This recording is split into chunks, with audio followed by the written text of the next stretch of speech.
ആൽക്കഹോൾസിൻ്റെയും ഫിനോൾസിൻ്റെയും പ്രോപ്പർട്ടീസിനെ പറ്റിയിട്ടാണ് നമ്മൾ ഇനി പഠിക്കുന്നത്. ആദ്യമായിട്ട് നമുക്ക് ഫിസിക്കൽ പ്രോപ്പർട്ടീസ് പഠിക്കാം.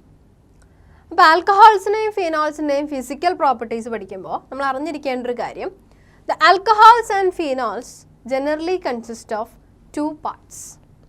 ആൽക്കഹോളിൻ്റെയും ഫിനോളിൻ്റെയും സ്ട്രക്ചർ പരിശോധിച്ചാൽ അവയ്ക്ക് 2 പാർട്സ് ഉണ്ട് എന്ന് മനസ്സിലാക്കാം. ഒന്ന് കൺസിഡർ ചെയ്ത് നോക്കൂ. ആൽക്കഹോൾ എന്ന് പറഞ്ഞു കഴിഞ്ഞാൽ ROH ആണ് അല്ലേ. ഈ ആൽക്കഹോളിൽ R എന്ന് പറയുന്നത് ആൽക്കൈൽ ഗ്രൂപ്പ് അല്ലെങ്കിൽ അരൈൽ ഗ്രൂപ്പാണ്. OH എന്ന് പറയുന്നത് ഹൈഡ്രോക്സിൽ ഗ്രൂപ്പാണ്. അതുകൊണ്ട് തന്നെ ആൽക്കഹോളിൽ 2 പാർട്ടുകൾ ഉണ്ട് എന്ന് പറയാം. അതുപോലെ തന്നെ ഫിനോൾ കൺസിഡർ ചെയ്താൽ, ഫിനോൾ എന്താണ് നമുക്കറിയാം, ബെൻസീൻ റിങ്ങിലേക്ക് OH ഗ്രൂപ്പ് അറ്റാച്ച് ചെയ്യപ്പെട്ടിട്ടുള്ള കോമ്പൗണ്ടുകളാണ് ഫിനോൾ എന്ന് പറയുന്നത്.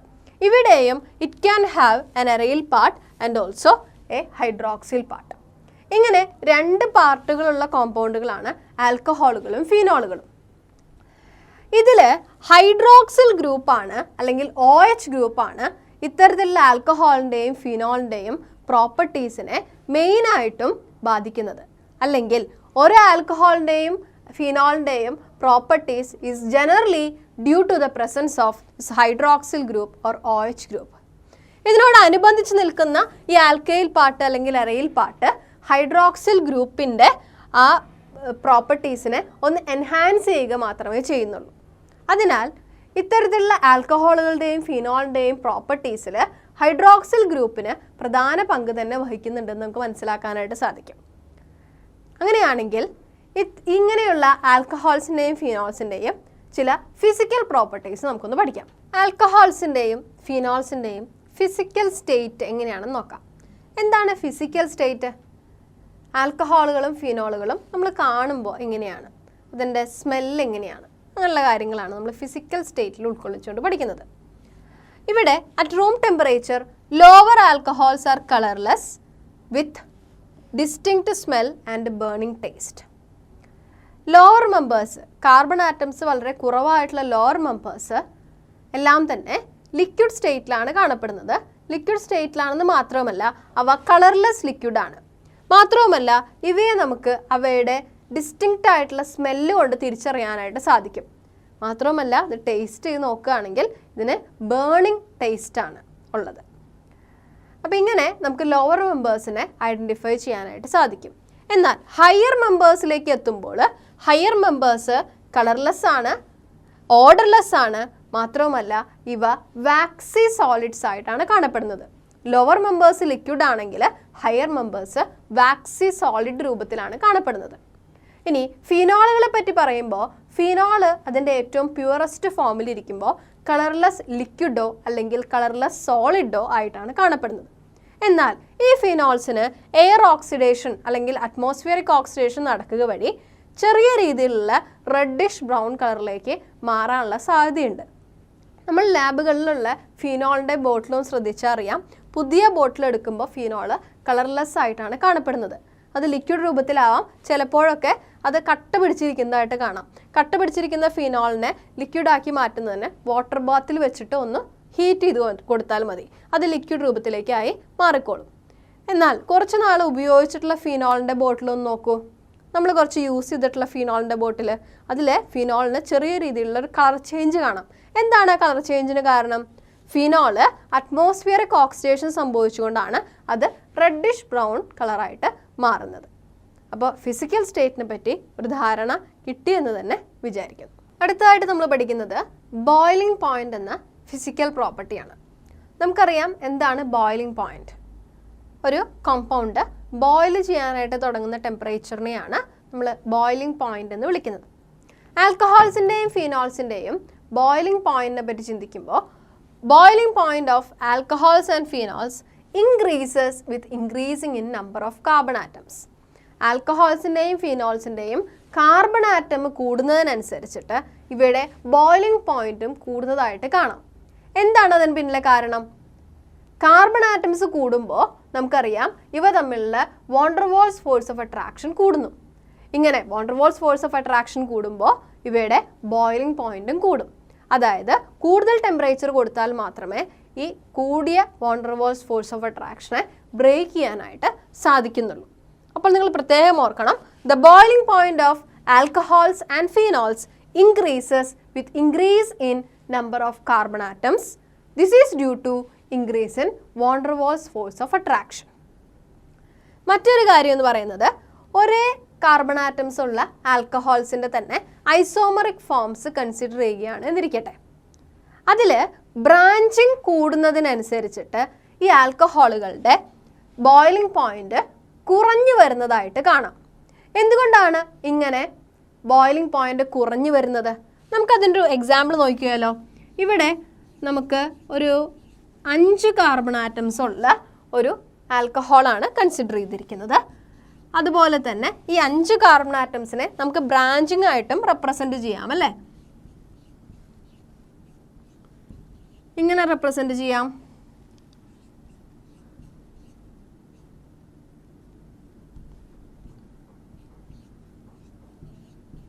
ഇങ്ങനെയും റെപ്രസെൻറ്റ് ചെയ്യാം.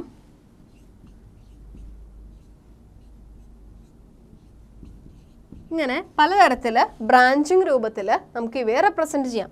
ഈ 4 സ്ട്രക്ചേഴ്സും ഐസോമറിക് ആൽക്കഹോൾസ് ആണ്, അല്ലെങ്കിൽ ഐസോമറിക് സ്ട്രക്ചേഴ്സ് ആണ്. കാരണം ഇവയ്ക്ക് എല്ലാത്തിലുമുള്ള കാർബണിൻ്റെ എണ്ണം സെയിം ആണ്. ഇങ്ങനെയുള്ള ഐസോമറിക് ആൽക്കഹോൾസിനെ കൺസിഡർ ചെയ്യുമ്പോൾ നമ്മൾ നേരത്തെ പറഞ്ഞ പോലെ തന്നെ ബ്രാഞ്ചിങ് കൂടുന്നതിനനുസരിച്ചിട്ട് ബോയിലിംഗ് പോയിന്റ് കുറഞ്ഞു വരുന്നതായിട്ട് കാണാനായിട്ട് സാധിക്കും. എന്താണ് അതിന് പിന്നിലുള്ള കാരണം? നമുക്കറിയാം, ഇവിടെ ബ്രാഞ്ചിങ് ഉള്ള കോമ്പൗണ്ടും സ്ട്രെയിറ്റ് ചെയിൻ ആയിട്ടുള്ള കോമ്പൗണ്ടും ഒന്ന് കൺസിഡർ ചെയ്ത് നോക്കൂ. ബ്രാഞ്ചിങ് വരുംതോറും അവയുടെ സർഫസ് ഏരിയ കുറഞ്ഞു വരുന്നു അല്ലേ? ഇപ്പോൾ സർഫസ് ഏരിയ കുറവായിരിക്കുമ്പോൾ അവയുടെ van der Waals force of അട്രാക്ഷനും കുറവായിരിക്കും. അതിനാൽ ബ്രാഞ്ചിങ് ഉള്ള ആൽക്കഹോളുകളിൽ ഇവയുടെ ബോയിലിംഗ് പോയിന്റ് കുറവാണ് എന്ന് പ്രത്യേകം ഓർക്കണം. Among isomeric alcohol, the boiling point decreases with increasing in branching of the carbon chain. This is because of decrease in van der Waals forces with decrease in the surface area.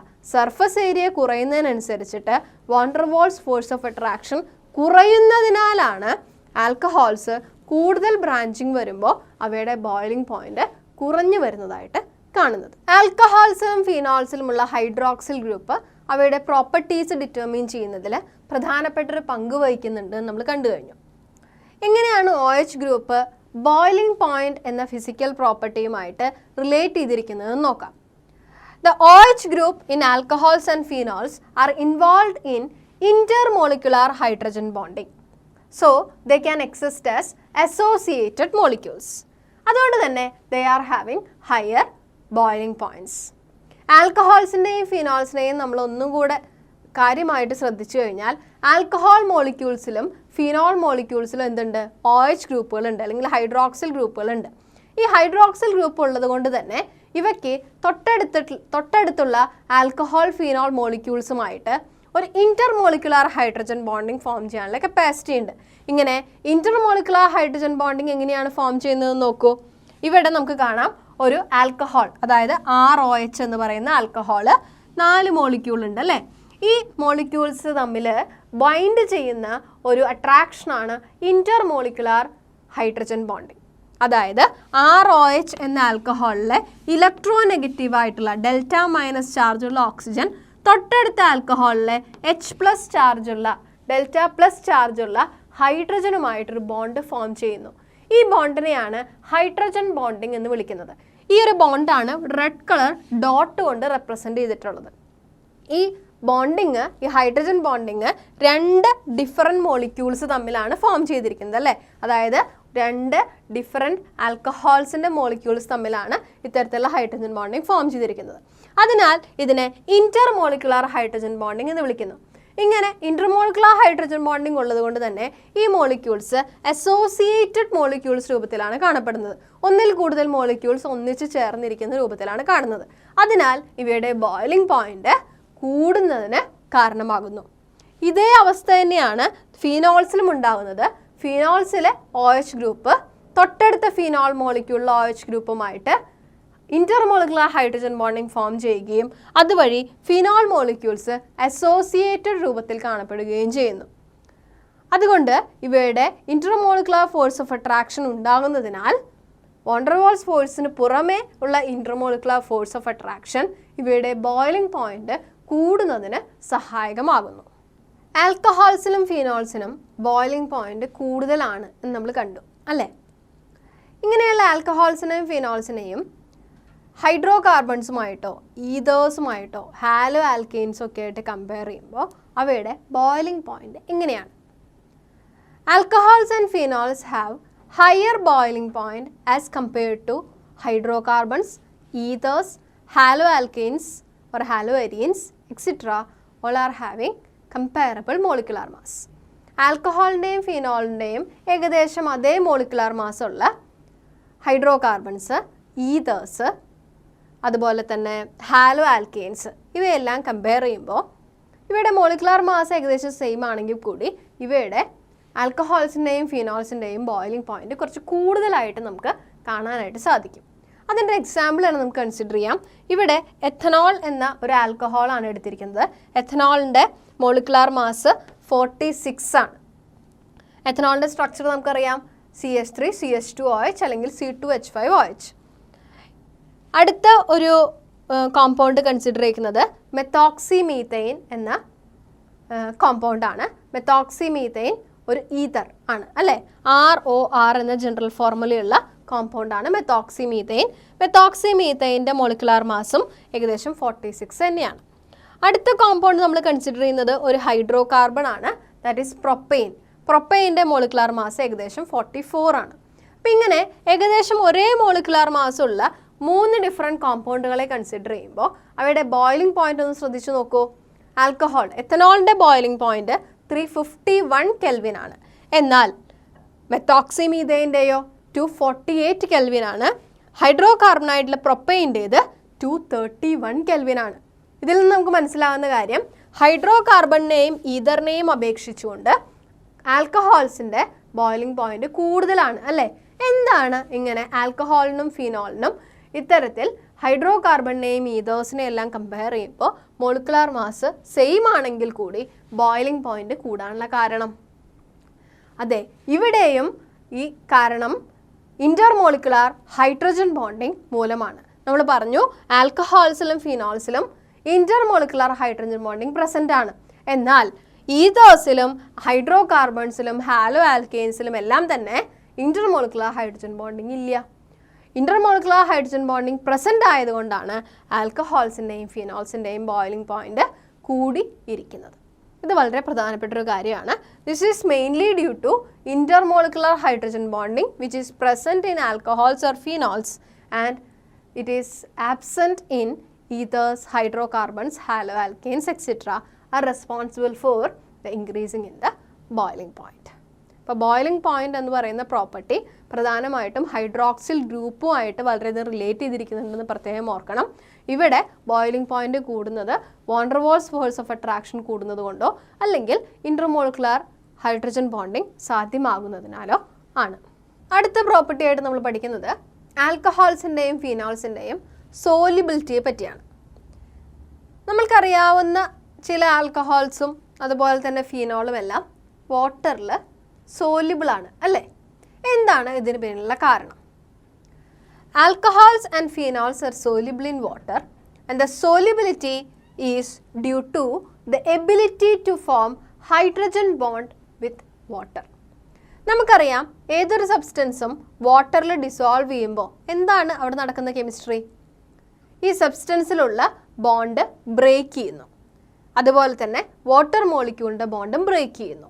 മാത്രവുമല്ല ഈ വാട്ടറിൽ miscible ആകുന്ന substance ആണെങ്കിൽ ഈ substance വാട്ടറുമായിട്ട് പുതിയൊരു bond formation നടക്കുകയും ചെയ്യുന്നു. ഇവിടെ ആൽക്കഹോള് വാട്ടറിലേക്ക് ആഡ് ചെയ്യുമ്പോൾ അതുപോലെ തന്നെ ഫീനോള് വാട്ടറിലേക്ക് ആഡ് ചെയ്യുമ്പോൾ they are able to form hydrogen bond with water. അതിനാലാണ് ആൽക്കഹോളും ഫീനോളും വാട്ടറിൽ വളരെയധികം ഡിസോൾവ് ആകുന്നത്. അത് എങ്ങനെയാണെന്ന് നോക്കൂ. ഇവിടെ അതിനായിട്ട് നമുക്ക് എഥനോൾ എന്ന ആൽക്കഹോള് കൺസിഡർ ചെയ്തിരിക്കുകയാണ്. എഥനോൾ, ഇതാണ് എഥനോൾ അല്ലേ? CH3CH2OH അല്ലെങ്കിൽ C2H5OH എന്ന എഥനോൾ. ഇവിടെ എഥനോള് വാട്ടറിലേക്ക് ആഡ് ചെയ്യുമ്പോൾ എന്താണ് സംഭവിക്കുക എന്ന് നോക്കൂ. വാട്ടർ മോളിക്യൂൾസ് എഥനോളുമായിട്ട് ഹൈഡ്രജൻ ബോണ്ട് ഫോം ചെയ്യുന്നു. ഇത്തരത്തിൽ ഹൈഡ്രജൻ ബോണ്ട് ഫോം ചെയ്യാനുള്ള കപ്പാസിറ്റി ഉള്ളത് കൊണ്ട് തന്നെയാണ് ആൽക്കഹോൾസും ഫിനോൾസും വാട്ടറിൽ വളരെയധികം സോലിബിൾ ആയിട്ട് മാറുന്നത്, അല്ലെങ്കിൽ വളരെയധികം മിസിബിൾ ആയിട്ട് മാറുന്നത്. ഇങ്ങനെ ആൽക്കഹോൾസിൻ്റെയും ഫിനോൾസിൻ്റെയും സോലിബിലിറ്റിയെ പറ്റി ചിന്തിക്കുമ്പോൾ ഇവയുടെ സോലിബിലിറ്റിക്ക് എന്ത് വ്യത്യാസമാണ് വരിക? ഇവയുടെ സൈസിൽ വ്യത്യാസം വരുന്നതനുസരിച്ചിട്ട് the solubility decreases with increase in the size of alkyl or aryl part. നമുക്കറിയാവുന്ന പോലെ തന്നെ ആൽക്കഹോളിലും ഫിനോളിലും ആൽക്കൈൽ പാർട്ടും അരയിൽ പാർട്ടും ഉണ്ട് അല്ലേ? ആൽക്കൈൽ പാർട്ട് അല്ലെങ്കിൽ അരയിൽ പാർട്ടുണ്ട്. ഈ ആൽക്കൈൽ ഗ്രൂപ്പിൻ്റെയോ അരയിൽ ഗ്രൂപ്പിൻ്റെയോ സൈസ് കൂടുന്നതിനനുസരിച്ചിട്ട് ഇവയുടെ സോലിബിലിറ്റി കുറഞ്ഞു വരുന്നതായിട്ട് കാണാം. എന്തുകൊണ്ടാണ് അത് കുറഞ്ഞു വരുന്നത്? ആൽക്കൈൽ ഗ്രൂപ്പ് അല്ലെങ്കിൽ അരയിൽ ഗ്രൂപ്പ് ഹൈഡ്രോഫോബിക് ഗ്രൂപ്പാണ്. വാട്ടറുമായിട്ട് ലവിങ് നേച്ചർ അല്ല, ഹീറ്റിംഗ് നേച്ചറാണ്. അതുകൊണ്ട് തന്നെ the solubility of alcohols and phenols decreases with increasing in the size of alkyl or aryl group. ഇനി ഐസോമറിക് ആൽക്കഹോൾസിനെയാണ് നമ്മൾ കൺസിഡർ ചെയ്യുന്നത് എന്ന് വിചാരിക്കുക. The solubility of isomeric alcohols increases with branching due to the decrease in surface area of alkyl or aryl group.